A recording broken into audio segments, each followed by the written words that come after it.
Welcome everyone and good evening. This is the October 30th, 2018 Ogden City Council meeting. Let the roll call reflect that all council members are present with the exceptions of Councilmember White, who has asked to be excused tonight.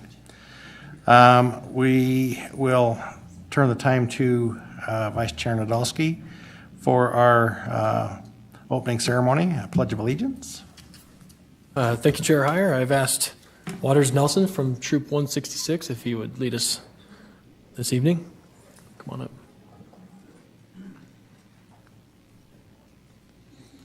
It's always good to have scouts here to do this for us.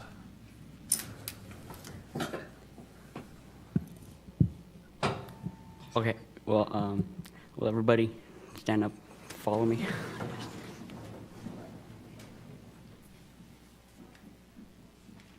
I pledge allegiance to the flag of the United States of America and to the republic for which it stands, one nation, under God, indivisible, with liberty and justice for all. They don't go away. Matter of fact, why don't you bring the rest of your troop up and just tell us your name and what you're here working on. Can you do that? Come on, young man.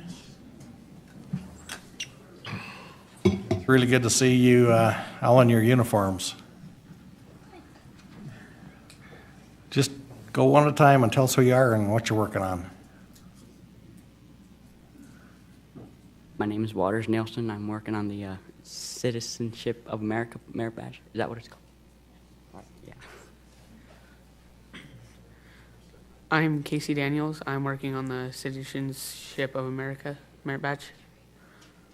My name is Tristan Hipwell, and I'm working on Citizenship merit badge. My name is Nathaniel Elreder, and I'm working on the Citizenship Merit Badge. My name is Neo Law, and I'm working on the Citizenship of a Merit Badge. My name is Elijah Thornton, and I am working on the Citizenship of a Merit Badge. My name is Ammon Taft, and I'm also working on the Citizenship Merit Badge. Thanks, you guys. You look sharp. What are you guys working on back there in the uniforms? All right. Thank you. Go ahead and have a seat. Mr. Chair, it's nice to see that they're in uniform. It is. That's really adds credit to their leadership of their troop. Yes, it is. Now, if you would please join us for a moment of silence.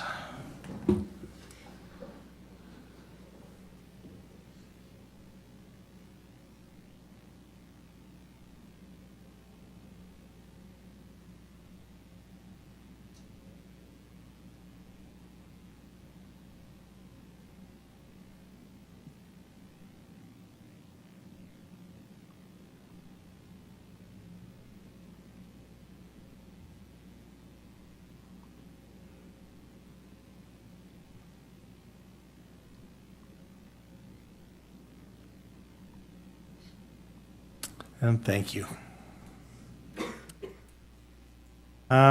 First item on our agenda tonight is our common consent portion of our agenda.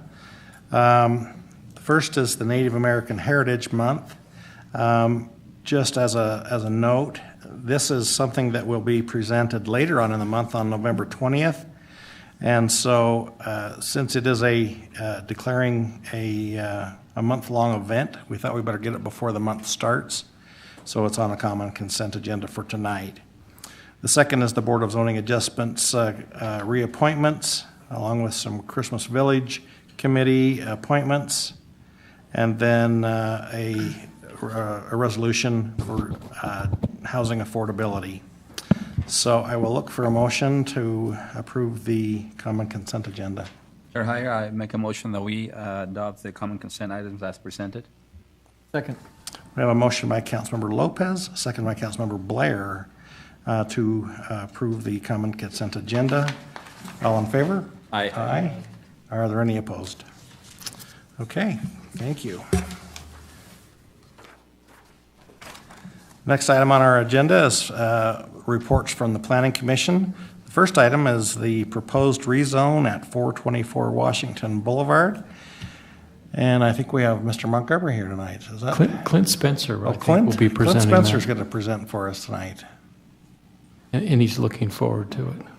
Sure he is. He's like, come on.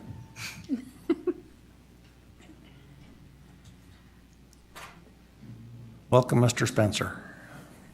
All right. Well, it's good to be with you this evening. This has been a long, ongoing process, and we're glad to see it come before the council for a final decision. So this is the petition to amend the community plan and rezone some property on the corner of North Street and Washington Boulevard. The current zoning on it right now is R2 and R4. I'm going to go back in the process a little bit. I'll try to speed it along. I know this has been kind of raked over the coals a few times, so we'll try to give some information that might be helpful for those that are in the audience here. For the community plan for this area, it was completed in 2010, and the applicant is proposing a 2-lot development with a car wash as one option, and then a car wash and a convenience store as another option.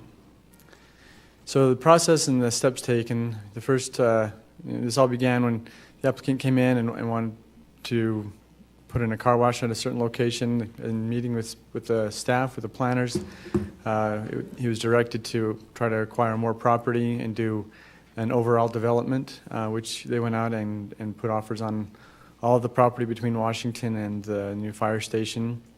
They've been to several DRT meetings, and then they went through the application process in Planning Commission.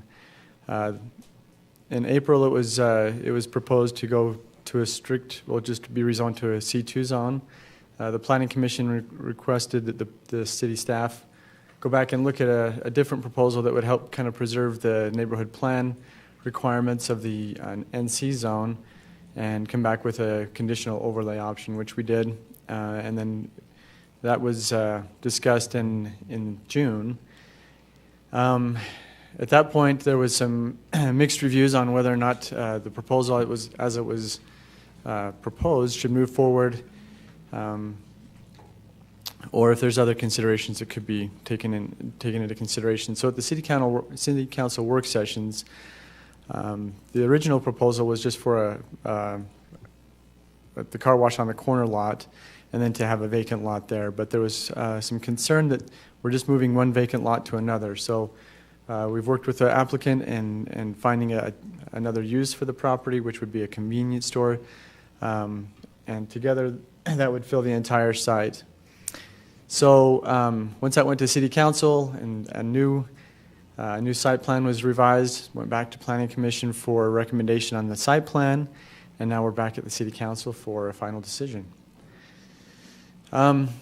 So since we met last in our city work session or City Council work session, we've worked with the applicant to update the development agreement, and this would allow for two options. First option is to have just a car wash on the corner. Second option is to have a car wash and a convenience store together as a site plan. Let's see if I... So this is the original option. So you can see here, this is just with the car wash proposed on the corner lot. The second lot would be vacant. It would be held to NC1 development standards and uses. And then the second option, as the applicant's proposed and as it would be another viable option in terms of the development agreement, is to have the car wash and the convenience store located on the same property. I'll try to kind of point out a couple of things. So the car lot in this situation would be moved to the northern part of the property. It's still 15 feet away from the property line. And I'll go over a few items of concern maybe, but one of the things that we requested is that there be a buffering between the car wash and the residential neighbors to the north. There'll be some trees planted on the north side here. It's an increased setback Typically, that's only a 10-foot required setback, so we're requiring 15 feet. And then the landscaping on this side as well, adjacent to the fire station. There'll be landscaping along the front at a 20-foot buffering along the frontages of North Street and Washington Boulevard. The gas station sits here, the convenience store portion anyways, and then the gas pumps would be out front here. So just kind of a little graphic representation of how this would look. Again, the green represents the landscaping. That's not necessarily saying that they're going to be doing grass and sod, but they'll be doing landscaping in those green areas. Typically, the applicant has proposed to do a kind of a water-wise type of development, which the city approves and allows and recommends for large projects. So this is kind of a graphic representation of what that second option would look like. So in terms of the development agreement, some of the things that are required is that the applicant purchase all the property between Washington and the fire station, which they have. The NC zone standards apply with specific exceptions on the windows, the heights of the building, the build-to lines, and the uses. Additional landscaping, as I mentioned, required to protect residential properties and along the street frontages, and to install a 7-foot masonry fence along the northern property line. And then the driveway accesses, as it's shown here, the driveway accesses will be determined by the city engineer and UDOT together to define exactly where those accesses will be as it comes through a site plan review process. So that's for the first option. For the second option, those first three apply. We're acquiring all the property, the landscape buffering, and removing all of the homes and getting the property ready for development. In addition, as I mentioned before, the driveway accesses will be determined by the engineer and by the city engineer and UDOT. And as was brought up, I guess, in the meeting before, the applicant or the city engineer has been working with UDOT and has received approval for a right-in, right-out on Washington Boulevard. Right-out only. Just a right-out only. Okay, so right-out only. I guess it wouldn't make sense to drive into the car wash as people are coming out. So it'd be a right-out only access from the car lot. So that will be, I guess we'll leave that up to the applicant how he wants to move forward with that. So in terms of noise mitigation, one of the things that this proposal here provides is that the car wash faces to the south. So that noise exiting the car wash would be directed to the south, where there's not residential homes or anything like that. And then if the car wash exits onto Washington, as is now a possibility, then installing a 10-foot masonry fence directly adjacent to the car wash exit would be required to buffer that noise from the residents to the north.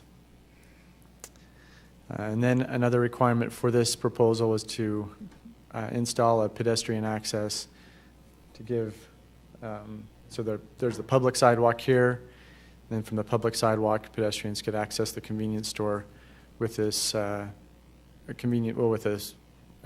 just an access.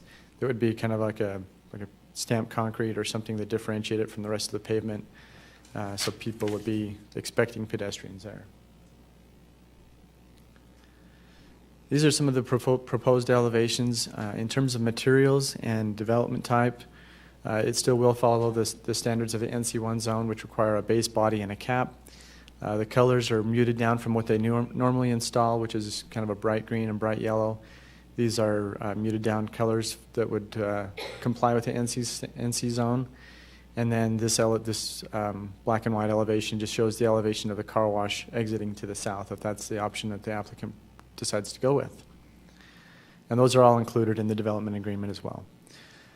So going back to the Planning Commission recommendations, in terms of amending the community plan, it was a pretty split vote. They really couldn't decide on whether or not to amend the community plan to allow for the zoning to take place. They did make a move or a motion to rezone the property to NC1, which is approved 7-1. And then as the revised site plan came back to them, there was a vote of approval for 5-3. And then the opposing votes, the 3 opposing votes, cited their non-compliance, or cited their votes as they didn't feel the site plan complied with the community plan. So tonight, what you'll consider, I guess, is whether or not to amend the zoning to the C2 CO zone with a proposed development agreement, which includes the 2 options for the property as we've discussed. Or you could rezone the property to NC1, or you could deny the rezone request. So if there's any questions, I'd be glad to answer what I can. Any questions for Mr. Spencer? I have a couple. Councilmember Stevens, go On ahead. the fuel trucks to service the gas pumps, where would they come in and how would they access their storage capacity there? That will be, that can be resolved during a site plan process. I suspect that the access will be coming from North Street, where the only access from Washington is a right in, right out. So I'm not, the location of these accesses could change. There'll likely only be one access on North Street. So, where that's going to be and how they'll route the fuel trucks through there will be addressed at the site plan process. You know how wide those access are?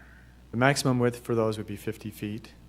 On North Street? On North Street. What about Washington? Same. For a commercial access, it's 50 feet. It's going to be 14. It's Or- right out at 14. Yeah. For this, to accommodate the traffic coming out of a one-lane car tunnel, yeah. Going Pretty back much to narrow. the plan, what about your dumpsters? Where would they be located? Because I'm sure 7-Eleven would have to have a dumpster. Right. And yeah, those issues will be addressed. I mean, the idea will be to keep them away from residential neighborhoods or from the residential area. They could be located, somewhere along the north, well, between the 2 properties here, or on the backside of 7-Eleven. But those will all be issues that will be kind of looked at and discussed during the site plan process. These plans are they're conceptual, meaning that these are the general idea. There could be some slight modifications and changes as we go through the site plan process and in terms of approval.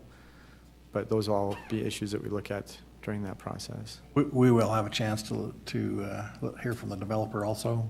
But like Mr. Spencer says, some of those things are yet to be determined because of site plan that still needs to happen. So those are just kind of details that kind of get worked out after we do our thing. So what we see here is the basic concept of how how it'd be laid out there. Okay. Any other questions for Mr. Spencer? All right, thank you. Thank you.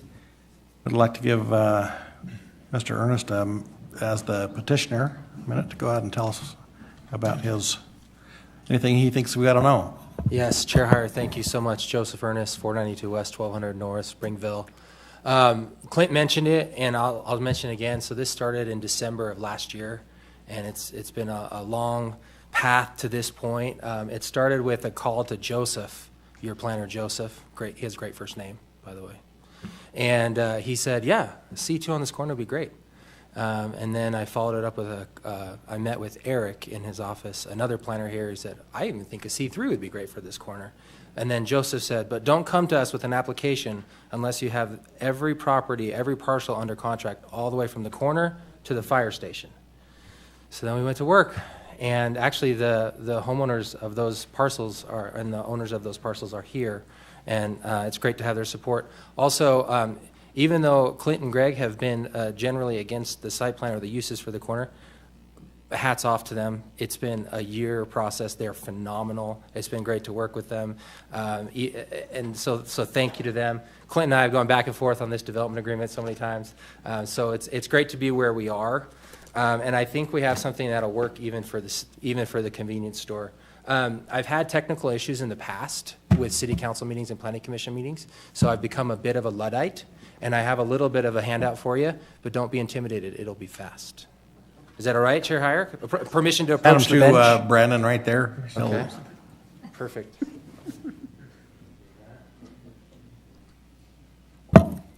So there's some writing in there. I'm not going to read it. I'm just going to tell you about it, but at least you'll have something handy for you to know about the Quick Quack Car Wash later on. If you need to fall asleep tonight, it'll be good, although I think it's kind of exciting.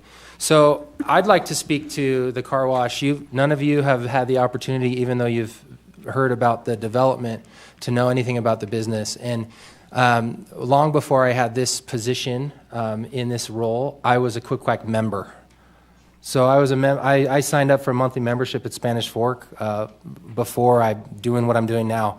Who am I? I work with Lone Star. I'm their general counsel and director of real estate entitlements, and we are the exclusive developer and construction arm of Quick Quack in Utah, parts of Texas, parts of Colorado, and they have 68 locations currently operating Quick Quack Car Wash, and Texas, Colorado, Utah, California, Arizona, for now.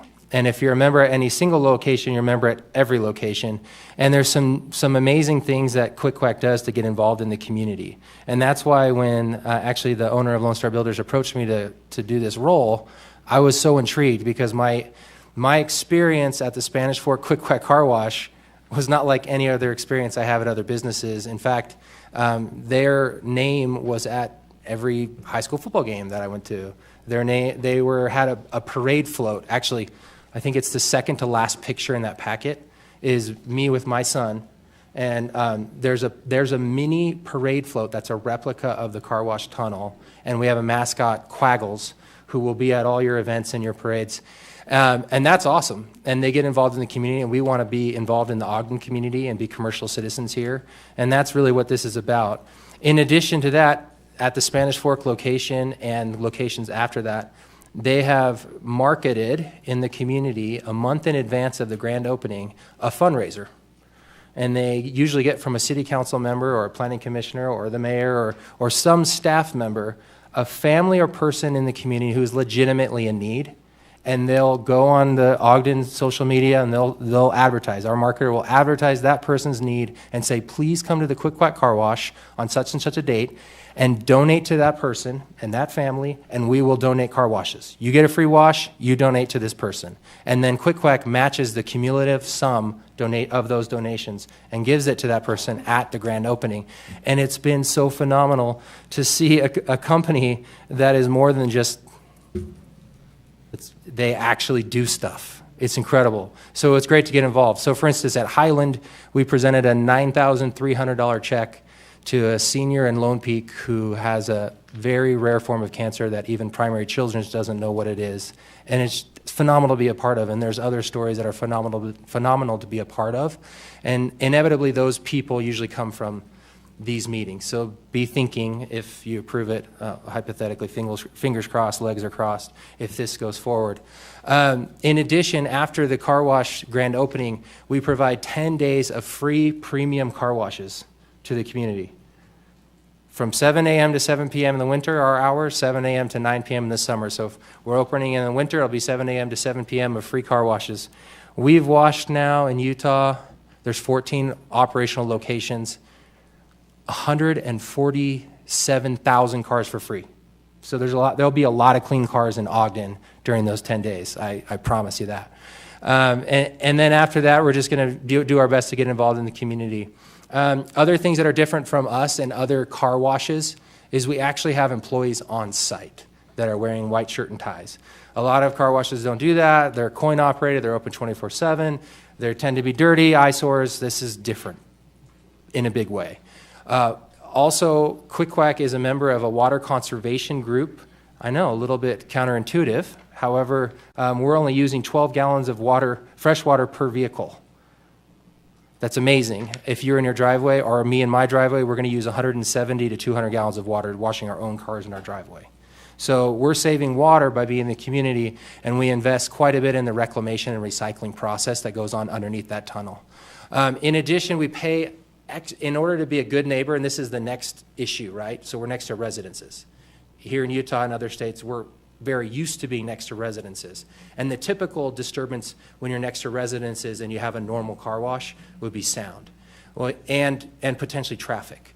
So what we do is we actually, at great cost to us, we buy more land than we need. Why do we do that? So that we can contain all of the traffic on the site. That's part of the user experience, and we're investing extra in the site being massive. Further, our sound generating materials, we invest a lot of money, R&D, in trying to mitigate that sound.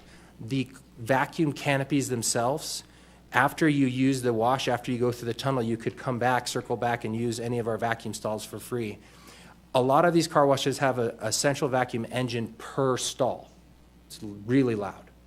We don't do that. We have one central vacuum engine that's enclosed, like our trash enclosure. It's the same. We'll use the same material as our building, and that mitigates the sound in a tremendous way. Further, even our dryer vents that blow the vehicle dry, which is the loudest part of the wash that remains, is further mitigated. And in this case, Clint spoke to it. All of the concerns with sound, the 10-foot wall would be there if we use the west exit of the tunnel. If we don't, we have an actual in the tunnel exit. So the car would actually finish their wash while still in the tunnel and then exit, and their turn would be while inside of the tunnel. So it's just to further mitigate the sound. In addition, I've added for you guys in that packet pictures here of what the car wash would generally look like. There's elevation images for you of our Highland location and Saratoga locations. So this is our Highland location.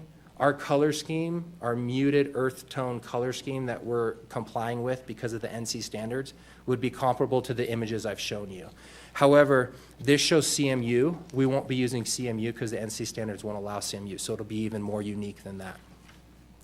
Further, this is a rezone with a potential development. This morning received really great news from UDOT on the exit or access onto Washington. My civil engineer went to UDOT 3 months ago, and they told him, Region 1 told him there's a moratorium on any accesses on Washington, which is incredible. So this morning, after an hour, we have an exit. We have a right out only onto Washington, which is further kind of like a mini win to even more likely that we'll have a convenience store there on the south, which 7-Eleven legitimately wants to go there, and we have to circle back with them on the accesses. And I've already talked to Justin on the accesses on North Street, Justin Anderson, your city engineer, and we're pretty confident we're going to line it up with Lowe's. It'll be the same width as Lowe's, and I think with that and a right out only onto Washington, it's for sure great for the Quick Quack, but I think it's also great for the convenience store. So it's been a lot of work, a lot of hurdles as we've jumped through, wins and losses, and we're here where we are, and I think it can work really well, even for a convenience store. It will work for the car wash. But ultimately, this is one of the heaviest traffic intersections in Ogden, which is why we want it. And so it's not, for it to continue to be a residential use to me, it's like, it doesn't fit at all. I mean, there's great analogies for that, oil and water, keep going on other analogies that don't fit. But there's a Lowe's to the south, there's a Walmart to the west, and those are also surrounded with residences, and you have mitigating ordinances for residences to ensure that the residences are also taken care of. But we just want the opportunity to compete for business here in Ogden. That's what this is about. And you, the government, get to decide if we, the business, get to enter Ogden. And we're trying to. A year in the making, we're trying to be here. And we want to service your citizens. It's up to you. Please, fingers crossed. Thank you. Any questions for me? I'm here. Any questions for Mr. Ernest? Yeah. Yeah, cougar. What? There's a cougar there? What? BYU cougar in the packet. How did that get in there? I might be a BYU alum. I just wanted to remind the petitioner that we're in Wildcat country. Well, we'll get Quaggles and that mascot together. Oh, Waldo is his name. Waldo? Where's Waldo? Okay, I like that. I'm not sure Waldo's going to be as nice to him as we'll see. Waldo looks better than the cougar. So did you really analyze traffic patterns there and quantify traffic volume there compared to the rest of the city and arrive here Yes. Based on a real number? Uh-huh, yeah. There are traffic counts there that our brokers have. I don't have them off the top of my head. If I knew you wanted them, I could have gotten them for you. I was But just it's in the curious. tens of thousands on Washington. And then on North Street, it's under 10,000, which is why it was really important for us to have access on Washington. But Washington, if I recall, it's between 30 and 40,000 is the traffic count. So, yes, absolutely. I was just curious, when you made the comment, I didn't have a number in my head. I've stood on the corner, but, Yeah. okay, thanks. Yep. Any other questions? I have a couple. I'd like to address the lighting. How is that going to encroach on the neighborhood Oh, good. around? I'm glad you did. It's actually in your packet. I didn't speak to it. But our lighting is generated to not exit the site, not escape the site. In addition, we have automatic timers that will turn off all site lights at 10 p.m. And they won't turn on until they're needed the next day.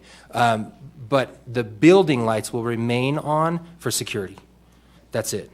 But it doesn't encroach into the neighborhood? Or No, that would be a bad thing. The other question I have is I'd like to go to the parking. Greg, how many parking stalls do they have there? Do you know? It's enough per your current code, the C-store, the convenience store. It's enough per your current code, but Clint and I have talked, and there's actually potentially on the site room for more parking when we get that far. Just Clint and I have talked about that as well. Then the sound, Chair, you and Ben went to one of their operations. Yeah, we were coming back from the golf tournament, the Irma golf tournament, and went and got our car washed and went through there, and it's a pretty quality car wash. The noise, as we exited, we thought that's a lot of noise, but we got out of the car and walked in front of it and walked over into the area that's where our residents would be in relationship to this car wash, and it was hardly noticeable. It was mitigated very well, the noise was. The street that it is on, it's on Hillfield Road in Layton, that's the one we went to. It's not nearly as busy as Washington is. And so we felt like that, there's a lot more road noise than there is car wash noise. So we felt like it was probably a pretty good fit for that location because of those factors. So I thought it was really the only noise was coming out of the chute when the dryer, and it clearly went out into Hillfield Road. In this alignment, it'd be into Washington Boulevard. But when we walked around the side, there was almost zero noise on the. That was where I was worried about, is how would the residents be affected? And behind their back wall was very quiet. And they had a 5-foot wall, not a 7-foot wall. Yeah. It'll be 10 now, actually. Yeah. Which is where it might actually be needed there, which was good to see. So. It'll definitely take care of it. Yeah. The other concepts that we've looked here, I know it's been a long time, and one of the reasons it is because of the community that it's going into. That has been a residential there, and of course with the community plan. And I think Greg has done, and his staff has done a great job in trying to protect not only the community plan but the neighborhood. Oh yeah, they have. And he has to do that. There's been a ton of concessions for the city. Yeah, and he's done a great job. That's his responsibility. And now what we have now, we have a plan that not only protects the community plan, but also the neighborhood, but also develops I think a better conceptual operations for your business. And with that in mind, I think you'll be successful and with the opportunities there. But that's what we're looking at, that we need to not only protect the neighborhood, but we have to adhere to those rules and governing aspects that the community plan has for us. So my hat's off to Greg and the Planning Commission in trying to look at both aspects. We're not against businesses coming in, but we have to adhere to those rules and operations there. The other thing I hope you do, you have from your pictures and that, you have a high quality operation. I hope that we can address that to the 7-Eleven, that when they come in, they need to have a high-quality operations by which would complement your business there. And that would be my concern, is that we hope 7-Eleven would grasp and get the view and the focus on that opportunity that's before them. That could be a high-quality place for that type of an operation. The other is, I'm glad Ben brought out that we have a Wildcat, but in July, we have what we call Pioneer Days Parade. You could actually put your float in that if you'd want to do that. We'd love to. We would love to. But those are the things that I had in question, is that I'd hope that the next segment of 7-Eleven is of the same stature and the quality that you're looking at. And yeah, I'd like to speak to that, and Clint is probably trying to say the same thing I'm about to say. So the development agreement ensures that the design standards of both the car wash and the convenience store are the NC design standards. So the muted colors and the actual elevation materials we're using are congruent and comply with the NC standards for the most part. There's a couple exceptions like the window heights and things because it looks better on a car wash that's tall. But the convenience store will have to comply with those and be similarly aesthetically appealing to the car wash because of the development agreement, which is great. And then to that point, the development agreement also speaks to all of the concerns that the residences might have. That, like you said, they did a great job. And then really what we're after here is the master plan allows the NC1 and the NC2. The NC2 has significantly more allowed uses than an NC1, but all we're doing here is an NC1 plus 2 uses. So for all intents and purposes, it's like NC1 plus 2. So it's pretty in line with the master plan as far as I'm concerned. Okay, thank you. Appreciate it.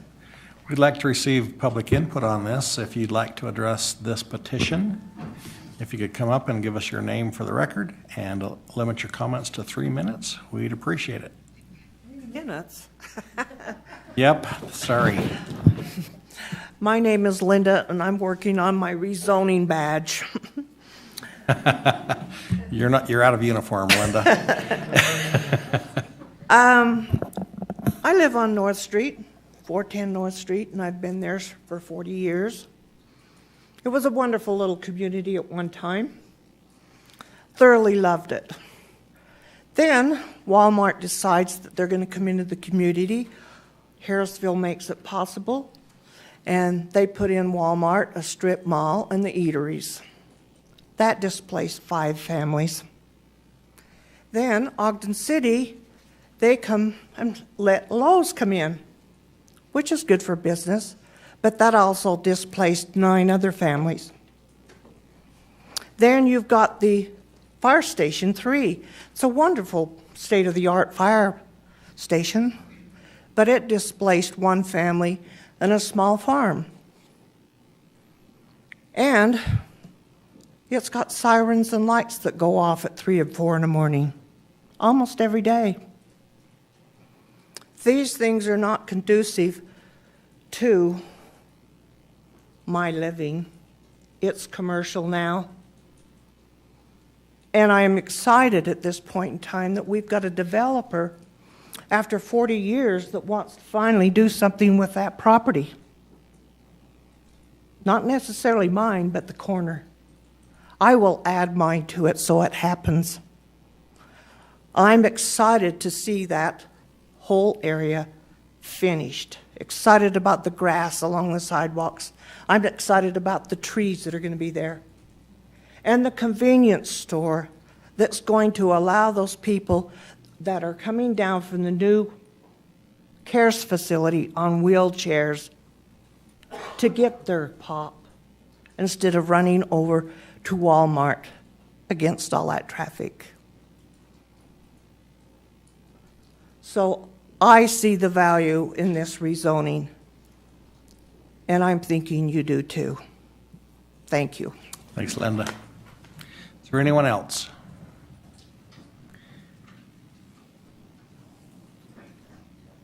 My name's Kelly Heights, and I'm one of the property owners as well. And I appreciate what Councilman Stevens said about the Ogden City has a duty to look at previous zoning and follow a community plan and look out for the better of the community.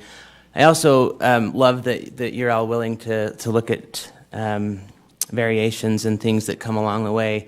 I was the property owner that sold the fire station, that land. I owned that land and sold that to them and thought it was a great idea. And I was treated very well by the negotiations we did, and I was very for the fire station. I thought it would be a great improvement to the community. I also dealt with Ogden City on the road widening, and I owned with my father the very ugly apartment building that sat close to the road. And we were treated very well by Ogden City and in the road widening. And to a little bit of fault of my own, I'm kind of a handshake type guy. We sat in a meeting as they told us that they needed to widen the road, they needed to tear down that apartment building. And although it was ugly, it provided some good income for my father-in-law who had that paid off, or for my father and I who had that paid off. And it wasn't pretty, and there wasn't a lot we could do with it to make it any prettier. It sat close to the road, but it did provide good income. And we were worried that taking those apartment buildings down would turn our property from an income-producing property to a liability, having to take care of it, clear the weeds, pay the taxes.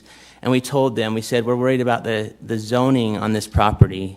We're worried that there's not going to be a developer that's going to be willing to go in and put in this neighborhood community. We looked it over. We didn't think that a developer would be willing to put the money into a small development there. And they assured us, they said, this is the highest traffic count intersection north of 12th Street.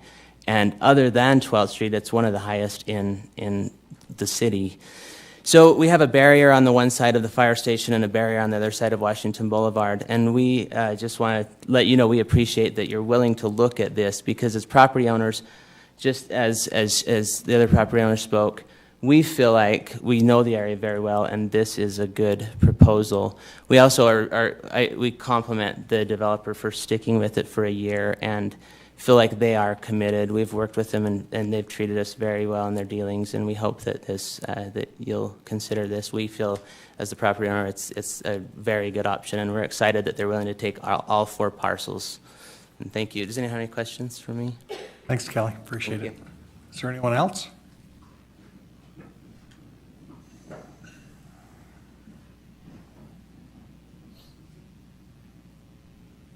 Short here. Good evening. My name is Linda Weaver. My husband Dennis and I own property at 416 North Street. I'm really impressed by what's taken place here. It's taken a long time. We thought we had everything lined up and a lot of hope that this was going to go through. It's not a family-friendly area. We couldn't sell our property if we had to because of that. And here come these developers, and they're like a knight in shining armor, giving us an opportunity to relocate. A lot of time and a lot of work has gone in. Credit to you and the developers. And I believe that this last presentation is probably the best, and I've been to a lot of council meetings. It's the best thing for this piece of property. I think it'll help the community. It'll make it more beautiful. It'll make it safer because we don't have little kids there running around. Hopefully, we don't. And it will benefit those of us that couldn't sell our homes as a family home. So thank you for all of your work, and thank you for allowing us to speak up tonight. Mrs. Weaver, appreciate it. Anyone else?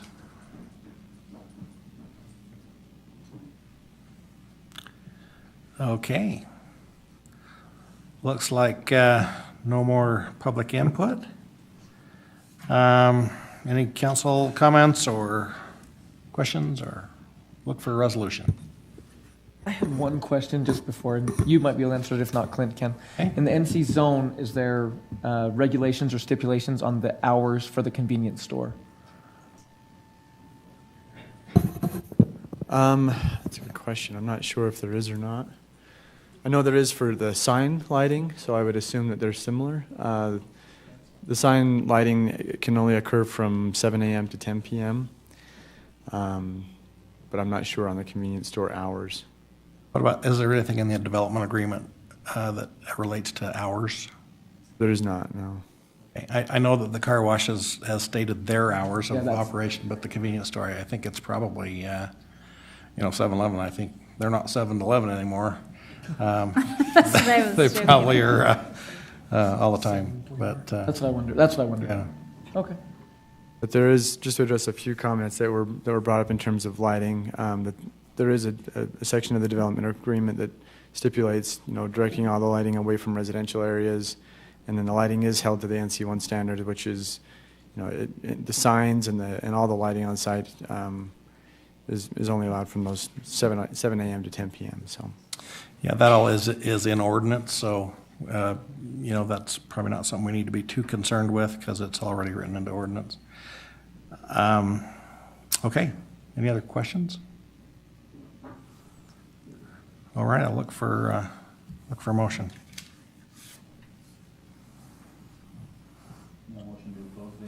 The public hearing? There's not really a public hearing, it's No? just public input today on this one. I make a motion that we adopt proposed resolution 2018-29. I second. We have a motion by Councilmember Lopez, seconded by Councilmember Stevens, to adopt ordinance 2018-29. This is a roll call vote. Aye. Councilmember Chaburka? Aye. Councilmember Lopez? Aye. Councilmember Stevens? Aye. Vice Chair Nadolski? Aye. Chair Heyer? Aye, that passes. We appreciate your patience and diligence moving through this process. We would like Ogden to be a developer-friendly community, and hopefully we've shown ourselves to be that for you. And I got to say a few things. I was on the Planning Commission for 16 years prior to my service here on the council, and the Mount Lewis Community Plan was one of the last community plans I participated as a planning commissioner. And I was on some of the individual committees that form to give input on these things. And then to come on the council, I felt like when I first heard the planning commission had this tie vote. In other words, didn't make a recommendation on that rezone. I was really confused, and I looked into it a lot and kind of revisited my own recollection and my own memory with respects to that community plan. And there was a lot of talk about the Mount Lewis community being pedestrian friendly and walkable, and those wanted it to be a real friendly place and people interactive. But then, as Vice Chair Nadolski can attest, standing on that corner, it's so auto-centric that it kind of makes that particular feature either very difficult or impossible to attain. So I felt like I wondered if the Planning Commission got this wrong, and I looked back further, and they didn't. They actually made a recommendation that was in harmony with the community plan. But I think that perhaps maybe this little section of that community maybe was overlooked for its intensity when that community plan was put together. And so I'm happy that this is going forward for you. I know that there are planning commissioners that are thinking we're really making a big mistake here with this because of the community plan, and that was listed in our staff report also. But City Council makes different decisions based on different criteria than planning commissions do, and so depending on which side you're on, this was one of those that was kind of it was difficult. It was not an easy decision to come to, But here we are. So we look forward to having a quality development there, and you've demonstrated your ability to and willingness to stick with it, so we hope you'll continue to do so. Really hope that convenience store happens. That's something that the Mountain Lewis community could very well use. So twist some arms. Keep twisting some arms. So Thank you so much. thank you. Chair Heyer, can I make a comment? Yes, Vice Chair Nadolski. Well, before y'all go, I just wanted to say thanks for sticking it out.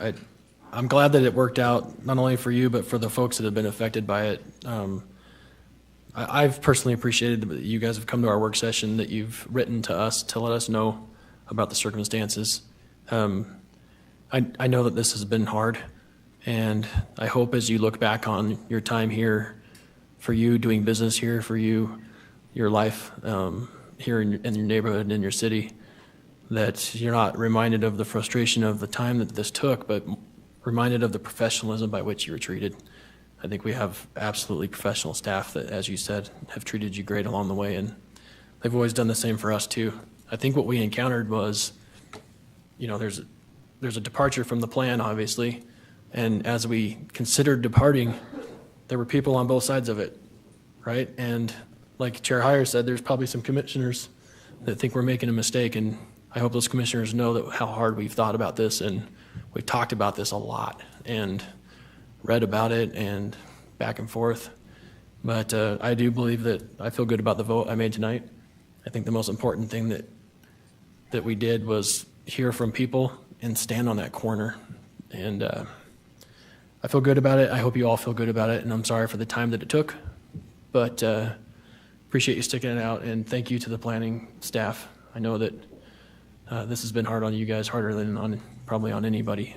You guys have bared the brunt of a lot of the work, so I thank you for. Yeah.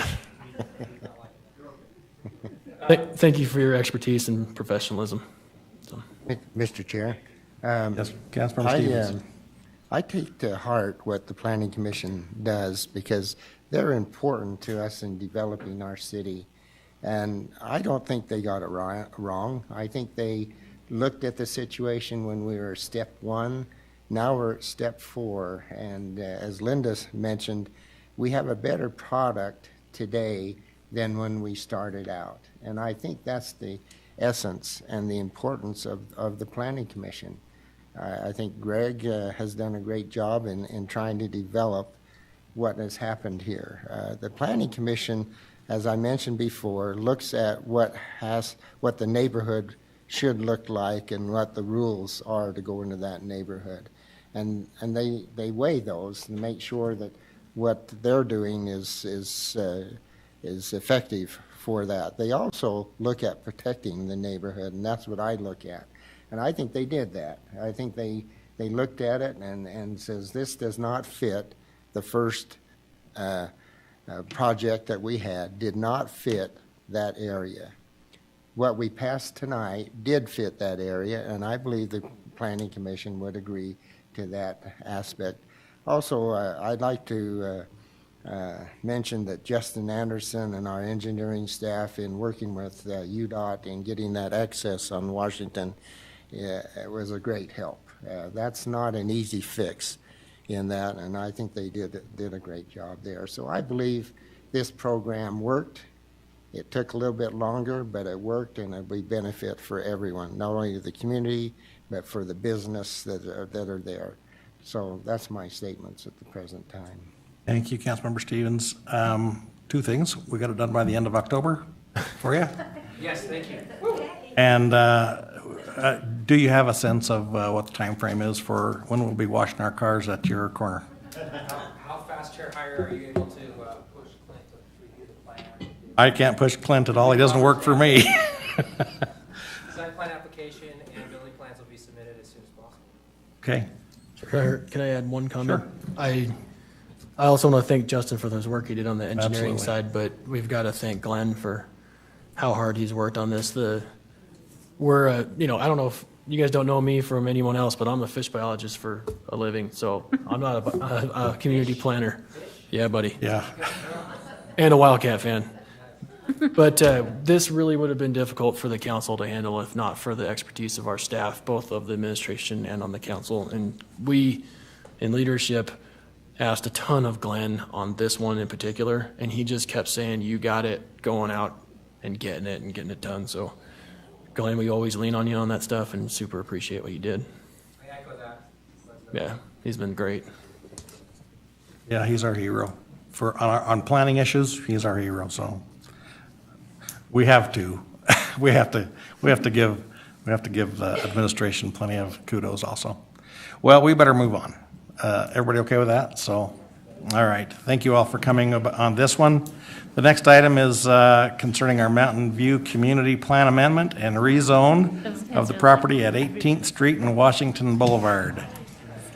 Greg Montgomery will be making that presentation. Okay, thank you. Welcome, Mr. Montgomery.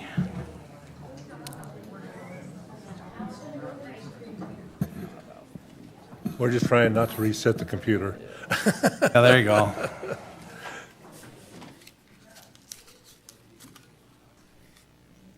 There we go. Okay. So what you have for consideration tonight is a recommendation from the Planning Commission regarding two things. One is to amend the Mountain View Community Plan to adjust some language to allow the rezoning of the corner of 18th and Washington from the MU zone to the C2 and CO overlay. So the property, as I mentioned, is a site of the part of the site of the River Inn Motel. And in order to do this two-step process, well, that didn't work. I don't think it's you. I think it's him. The Planning Commission first took a look at a couple of things. One is that rezoning the property in and of itself was a concern to go from a mixed-use zone where this is part of the river project to just an open C2 zone. The reason the petitioners were looking at C2 is because the MU would not allow a couple of things that they were looking for. One is a drive-up teller window, which was important for the credit union, and two was the parking standards in the MU zone. The parking standards try to reduce parking to get to a walkable neighborhood rather than be car dependent. But for the credit union, the number of parking spaces was important, so they petitioned to rezone to the C2, but knowing that a development agreement would also be part of that to control that this wouldn't be all types of C2 uses, but only this type of use would be appropriate to make the change. So they had presented a site plan showing the credit union located on the corner, so it'd have a corner presence. Parking would be screened by the building itself, and they would have circulation that would work both on 18th Street and on Washington Boulevard. That Washington Boulevard Drive would actually become a shared access for the future properties that would be developed to the south, and so that'd be only that one Washington Boulevard access. The building elevation is also important, trying to meet the character of the MU zone. And in this, the concept of the credit union, as the architect had explained to the Planning Commission, is really trying to pick up on the river theme, using stone, wood appearances. The metal decorative work on above the entrances has a flowing theme to it to reflect the river.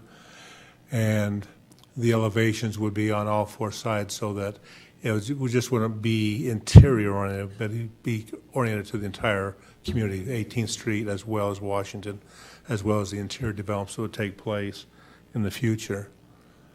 The rezoning process, as I said, at first it was inconsistent with the plan, so the plan had to be amended. The second part was looking at that amendment, saying, okay, what has changed? Well, the plan was developed in 2008 before the river project and the river master plan was actually developed. No development has occurred on that north side of the river since we've cleared the properties. And the concern was that existing motel and its image really is a hindrance to what is taking place. Those factors became important to the commission in saying that there is a reason to look at an amendment. And so in the language proposed to you in their recommendation is to add the language that on the corner of 18th and Washington, it could be developed as limited commercial that complements the MU zone. That then allowed the commission to say this would be appropriate with that language change to look at a development agreement in the C2 zoning. The other thing the commission looked at was the Riverbend master plan itself, noting that the corner of 18th and Washington is really one of the last phases to be built in the plan, and also there was no real fixed building types proposed in that plan. It could have a lot of variety of building types. And so that being the case, it was also felt that this would not be contrary to the River Master Plan. They then looked at the rezoning policies that exist and saw that this met those criteria of reflecting the character of the area. A new lot would be created for the credit union. The circulation system of sidewalks and drives would work to interact with the neighborhood, and that a conditional overlay would be the approach to take with the rezoning of the property. And the conditions then were established into the development agreement. So the Planning Commission has two recommendations to you. One is approval of the revisions to the Mountain View Community Plan. The one section I had outlined is in C3A. Second is to approve the rezoning from MU to C2 conditional overlay, and with a development agreement that limits the uses to a credit union. If not for the credit union, we wouldn't be rezoning it to C2. And that they could have the drive-up window and the architectural styles they proposed, taking care of the neighborhood on 18th Street by limiting the type of signage that could happen on 18th, having pedestrian connections, and the motel being removed, and the property subdivided as part of this approval process. Okay. Any questions for Mr. Montgomery? On the landscaping, the work into the river theme, are we going to use water-wise Correct. concept there? Uh-huh. If you look at their illustration, those are some of the things they're taking a look at of doing that. Again, picking up that river theme. Any other questions? Okay, thank you. We have Nathan Shepard here, representing Mountain America Credit Union. Would you like to speak to the council?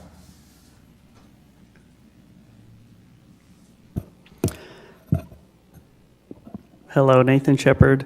I'm a project manager with Mountain America Credit Union. We've had our eye on this site for a while now, and we're just really looking forward to being able to redevelop it and serve our members in the community. As you can see, Shane Sanders with Sanders Architects has designed a beautiful building and site, and we hope that it fits in well with kind of the future development that's planned for the that area. So we're both happy to answer any questions you have and appreciate your consideration.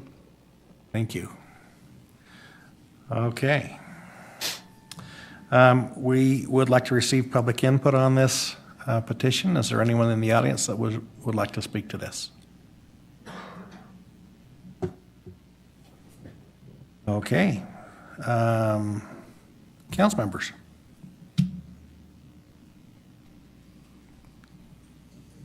Any thoughts, or can we move right to a resolution? Well, anybody, no questions? But did you want to address or say anything? Okay. Okay. Then we're good. Well, seeing no other questions, I'll make a motion that we adopt proposed ordinance 2018-30. Second. We have a motion by Vice Chair Nadolski, seconded by Councilmember Blair, to adopt ordinance 2018-30. This is a roll call vote. Councilmember Chaburka? Aye. Councilmember Lopez? Aye. Councilmember Stevens? Aye. Councilmember Blair? Aye. Vice Chair Nadolski? Aye. Chair Heyer? Aye, that passes. And we have another ordinance. Do I get a motion on the second item? I make a proposal that we adopt ordinance 2018-31. I have a motion by Councilmember Stevens, seconded by Councilmember Lopez, to adopt ordinance 2018-31. This also is a roll call vote. Councilmember Lopez? Aye. Councilmember Stevens? Aye. Councilmember Blair? Aye. Councilmember Chaburka? Aye. Vice Chair Nadolski? Aye. Chair Heyer? Aye, that also passes. Good luck with your project. I've got to also say I'm impressed by the architecture. I like the way it does fit in, and it's a good transition into that mixed use zone. Good job. Way to go. Look forward to your project there. Okay, next item on our agenda is public comments. This is an opportunity to address the council regarding your concerns or ideas on any topic. Would anyone like to address the council?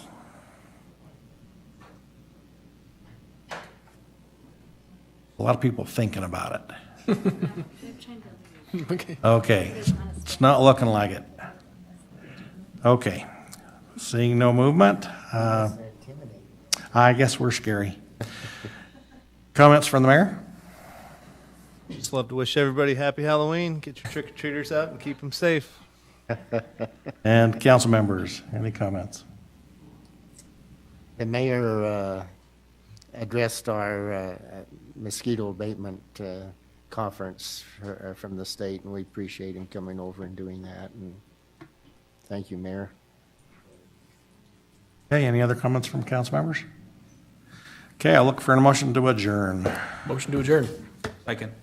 Motion by Vice Chair Nadolski, second by Councilmember Lopez to adjourn. All in favor? Aye. Are there any opposed? Okay, we'll start the next meeting as soon as I get a thumbs up over here. Okay.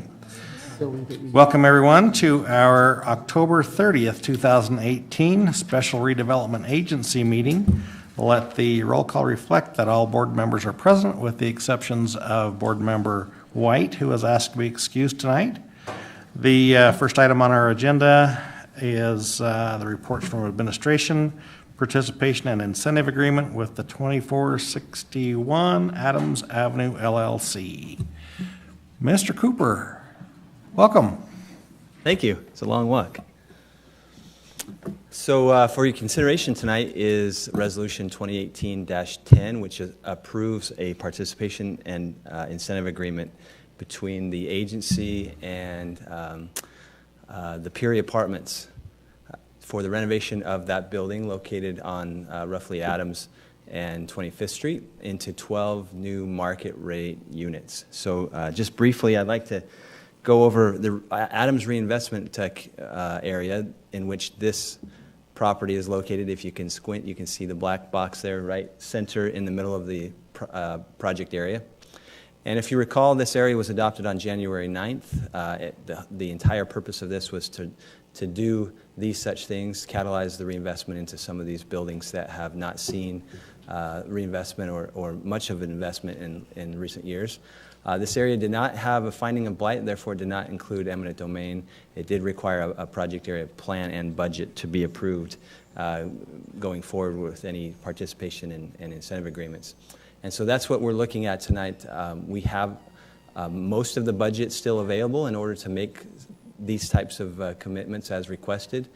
That number of $7.9 million available has been reduced a little bit based on a previous decision made by the board to provide an incentive to the Monarch project.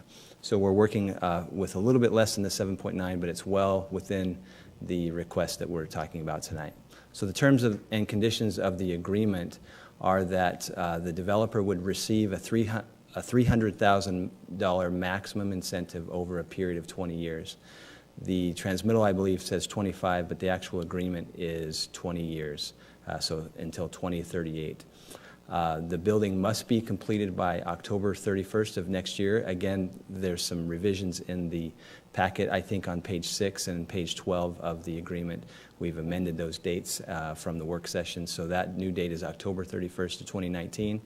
And if that date is met and the building is placed on the tax rolls that following year and starts to generate new tax above and beyond what was originally there in tax year 2018, then an incentive would be created up to $300,000, which then would be given to the developer post-performance in an annualized basis for 20 years, not to exceed $300,000. So that's essentially the gist of it. We're looking forward to see the renovation of that building. It used to be, I believe, 14 apartments that catered to some of the extremely low and low income folks in the neighborhood. That property lost its accreditation for that program, and so now we get to see a historic property return to productive use and provide some living units for some of the folks that want to live in that new creative district and in the East Central neighborhood. Any questions? Any questions for Mr. Cooper? How does this affect our low-income housing inventory since it lost its accreditation there? Will we have to develop other low-income housing because of this? We're of the belief that we have a surplus of low-income housing as it relates to what HUD's requirement is of us as an entitlement city and in comparison to other cities in the county. So even though this building is moving from a low-income status to a market rate status, it still is very affordable given its size, the unit sizes, and there still is plenty of stock in the community to cater to those who need an affordable option through either vouchers or other things like that. We're constantly looking at converting some of these properties to a market rate condition, certainly, but also seeing any type of upgrade that we can get, because our issue, in addition to having an excess of low-income properties, we also face the condition. We generally have too many substandard properties as well. So that's how we approach some of these problems. So on the apartments, you say the market rate, what type of apartments are going in there? Do you know how they're going to do that? Largely one bedrooms. The 2 bedrooms are few. I believe there's a den scenario in there as well, but they're largely going to be a 1 and 2, around 1,000 square feet. Any other questions for Brandon? Okay, thank you. All right.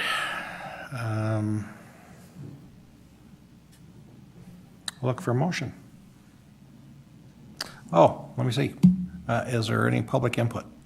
I'm seeing that everybody cleared out, so. You have something to say, Brandon? Yeah, okay, all right. So let's have a motion then, please.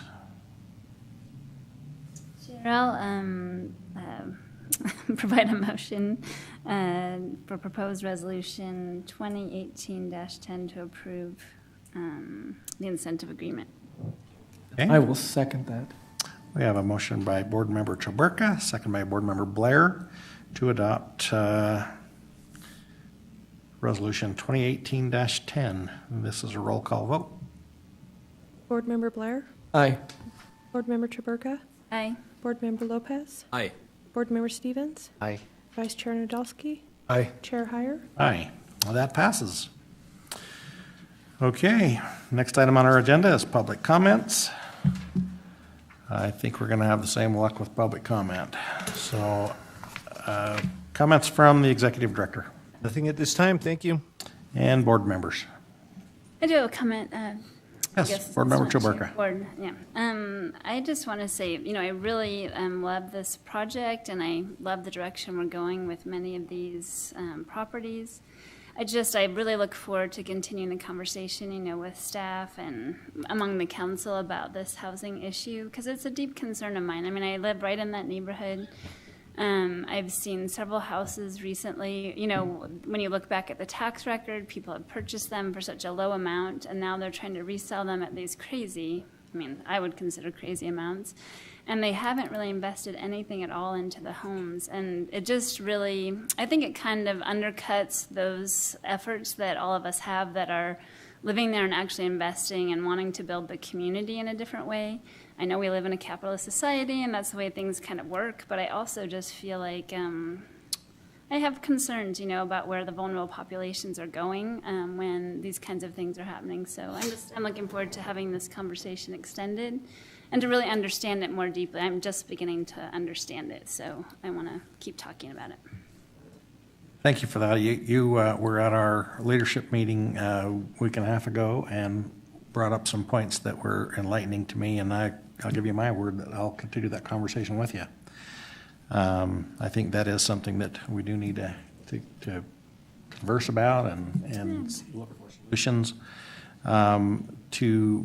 To Board Member Stevens' point and Mr. Cooper's, Ogden is in kind of a precarious position with respect to that, where we do have a lot of, we're carrying the whole county, essentially for our low-income housing, and we've got to find ways to expand that into the county.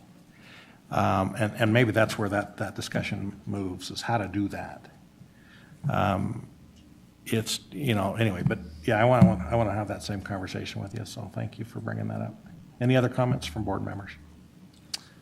I think what we've seen here this evening, and we can go back to the council meeting, but this project here not only it helps enhance our city and our neighborhoods, it shows that with the two businesses that we reviewed this evening, that Ogden is still moving forward in a positive direction, and it'll be a benefit to our citizens of what we've done here this evening. And so I think it's been a very productive evening for Ogden City.